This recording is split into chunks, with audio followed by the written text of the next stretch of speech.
Hi friends, இன்றைக்கி லஞ்சுக்கு சிம்பிளான லெமன் சாதம் எப்படி செய்யறதுன்னு பார்ப்போம். அதுக்கு ஒரு பேனில் கொஞ்சமாக ஆயில் விட்டுட்டு ஒரு அரை ஸ்பூன் கடுகு ஆட் பண்ணிக்கலாம். கடுகு பொரிஞ்சது ஒரு ஸ்பூன் கடலைப்பருப்பை ஆட் பண்ணிவிட்டு நல்லா தாளித்து விட்டுருவோம். அப்புறமா ஒரு அரை கப்பு சின்ன வெங்காயத்தை ஆட் பண்ணிக்கலாம். சின்ன வெங்காயம் ஆட் பண்ணுறதுனால நம்ம சாப்பிடும்போது நல்லாயிருக்கும். இப்போ வெங்காயம் வதங்கினதுக்கப்புறமா ஒரு அரை கப்பு வேர்க்கடலையை ஆட் பண்ணிக்கலாம். இப்போ பீனட்ஸ் அதிகமாக சேர்க்கறதுனால நம்ம வாய்க்கு க்ரன்ச்சியாக கடிபடும். அதுக்காக வேர்க்கடலை பார்த்திங்கன்னா கொஞ்சம் ஃப்ரை பண்ணிப்போம். அப்புறமா ஒரு 4-5 வரமிளகாய் கிள்ளி சேர்த்துக்கலாம். கூடவே 2-3 கொத்து கருவேப்பிலையும் ஒரு 3 பல்லு பூண்டை இடித்து சேர்த்துக்கலாம்.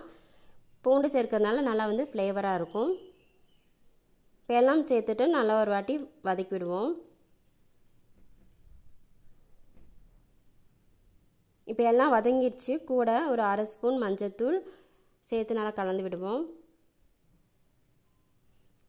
இதுக்கப்புறமா ஒரு 2 லெமனை ஜூஸ் எடுத்து வச்சுருக்கேன். அது இது கூட ஆட் பண்ணிவிட்டு நல்லா மிக்ஸ் பண்ணி விட்டுக்கலாம்.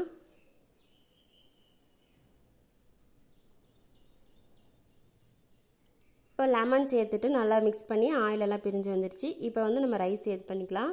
ஒரு 3 பேருக்கான அளவு நான் ஆட் பண்ணிக்கிறேன். ரைஸ் ஆட் பண்ணிவிட்டு நல்லா மிக்ஸ் பண்ணி விடுவோம். ரைஸ் கூட எல்லாம் ஒன்றா கலந்து வர மாதிரி நல்லா கலந்து விட்டுக்கலாம். கூடவே நம்ம சாதத்துக்கு தேவையான அளவு உப்பு ஆட் பண்ணிக்கலாம். உப்பு சேர்த்துட்டு நல்லா மிக்ஸ் பண்ணி விடுவோம்.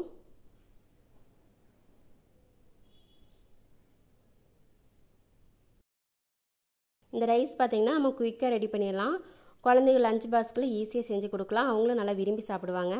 பீனட் சேர்க்கறனால நம்மளுக்கு ஹெல்த்தியாகவும் இருக்கும். ஸோ நீங்களும் இதை வீட்டில் ட்ரை பண்ணி பாருங்கள். பாய்.